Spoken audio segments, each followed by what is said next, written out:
Okay, so let's talk about locomotor training and spinal cord injury.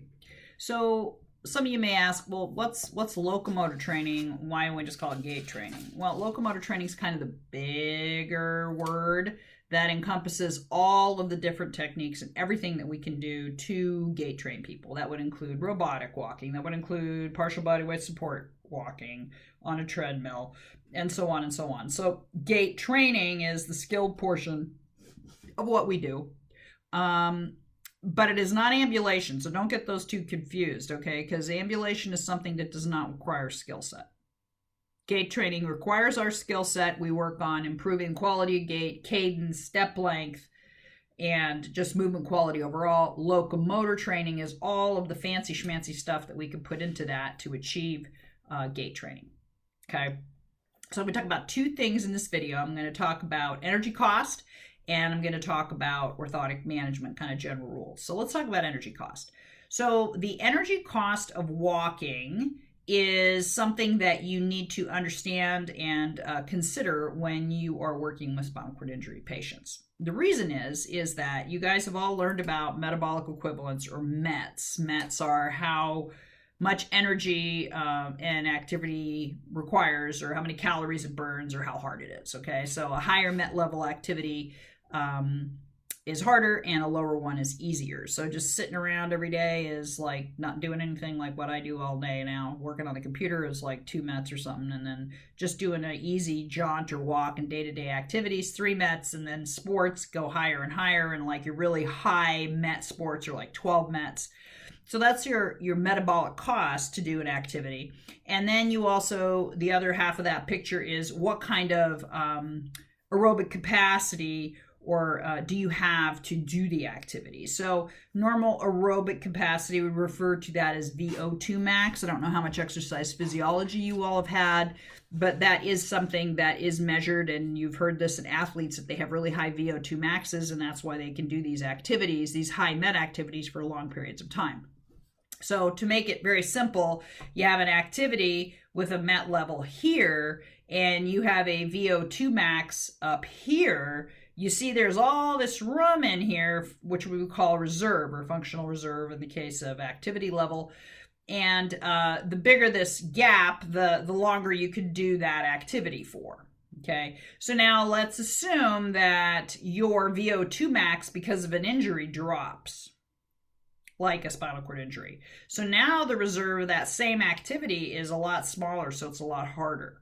Okay, and that's what happens in spinal cord injury, is their VO2 max, by virtue of the fact that they don't have as much muscle, because how much muscle metabolism and blood flow you have, that's what drives your VO2 max.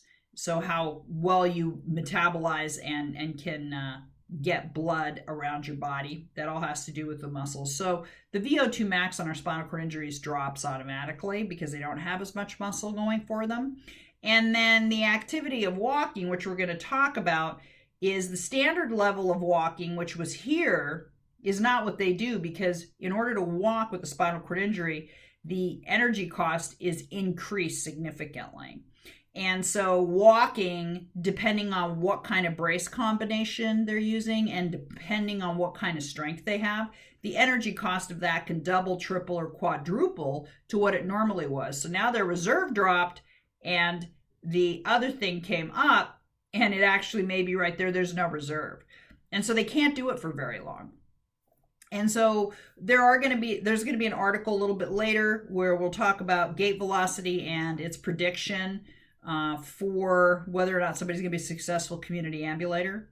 So these are all really, really important pieces for you to understand. And the reason I say this is that in our society, here in this country, culturally, the ability to walk and the desire to walk is something that is held at very high esteem. So everybody's supposed to want to be able to walk again. It's like the big deal. If you can, you should try. Well, that's coming from people that don't have to work that hard to walk. So what ends up happening is a lot of times in private, spinal cord injury patients may tell you, it's just too hard. I don't want to do it. I'd rather just be in my chair, and that's okay. And on the flip side, you may have one that's unrealistic. It says, well, I want to walk, I want to walk, I want to walk, and I want to be able to walk all the time. It's like, yeah, but you have no energy for anything else for the rest of the day. So that's an unrealistic expectation. So it's very important for you to understand the push-pull that goes on here. One, because family pressures them that they should walk and that they should want to walk. Or you have the patient that's unrealistic about their walking capabilities and they're not really kind of grasping the full energy requirements of that. And so that's where wheeled mobility becomes a more efficient way to get around. Okay, so energy cost of walking significantly higher depending on the brace combination you're going to be using and depending on the muscles that they have available to use it. The less muscles they have, the higher the energy cost, and the more bracing you have, the higher the energy cost. So if we're talking about a paraplegic, straight up paraplegic, if they're going to walk in 2 long leg braces, you have a whole section on that in O'Sullivan, and they go into full detail. We're not going to spend any time on that really in lab or in this class because it's very rare. Unless you're in a spinal injury center, you're probably not going to be training anybody to do that. I will tell you, however, it's one of the funnest things you could do, and it's a huge challenge because it's like you're training an athlete for like a super event. And it's very difficult to do. There's a lot of special techniques involved. It requires a huge amount of strength, and the energy cost to walk with bilateral KFOs is astronomical. However, there are some people that do it, but they usually don't do it in the community everywhere. It's just too tiring, and the arms are primarily what they're walking on, and that's not what they were designed for. And so then you're going to end up with overuse down the line.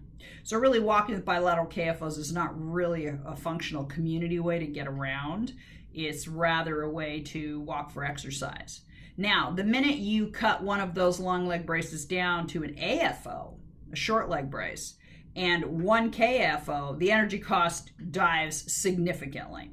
And then that can be something that can be functional ambulation. Again, it will depend on their gait velocity and the efficiency of their movement. So it's very important, again, for you to monitor gait velocity and look at that. So you're saying, well, if you went from 1 long leg brace to 1 short leg brace and that made a huge difference, aren't 2 short leg braces even that much better? And the answer to that is the energy cost studies that they did on that said no. So don't push to get down to 2 AFOs. 1 AFO and no AFO, that's better. But 2 AFOs is not really a whole lot different than 1 long leg brace, 1 KAFO, and 1 AFO. And 2 KAFOs, the long leg braces, it's super high energy cost and usually matches the reserve that they have. So again, that's the highest. Then a significantly lower one is 1 leg brace, 1 AFO, and then 2 AFOs, those are kind of even. And then 1 AFO on one side and no AFO, again, is even more efficient. All right. So now we're going to talk about general rules of orthotic management. So you're going to put somebody in an orthosis. The first thing that comes to mind is, well, they're weak, so they need to have a brace to help them out. Either provide stance stability to that tibia, maybe hold the foot up, or if you cross the knee with a KFO and you lock it at the knee, it's because the knee's weak. But the other reason that you would brace someone is that they don't have proprioception or sensation in that limb. So that is also a reason to cross a joint with a brace.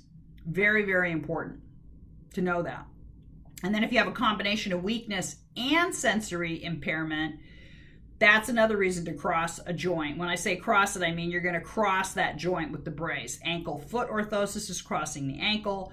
Knee-ankle-foot orthosis, KAFO, is crossing the knee. And sometimes if the sensory deficits are only an impairment, sometimes allowing movement at that joint is enough, but just having the additional input from the brace being around the rest of their leg gives them the input they need. But if they have absent sensation or absent proprioception, you're going to have to lock that joint. So those are kind of your general rules. Now there's a lot of nuances that go into that, and we've already talked about some of that in previous sections. But those are kind of your general rules of engagement.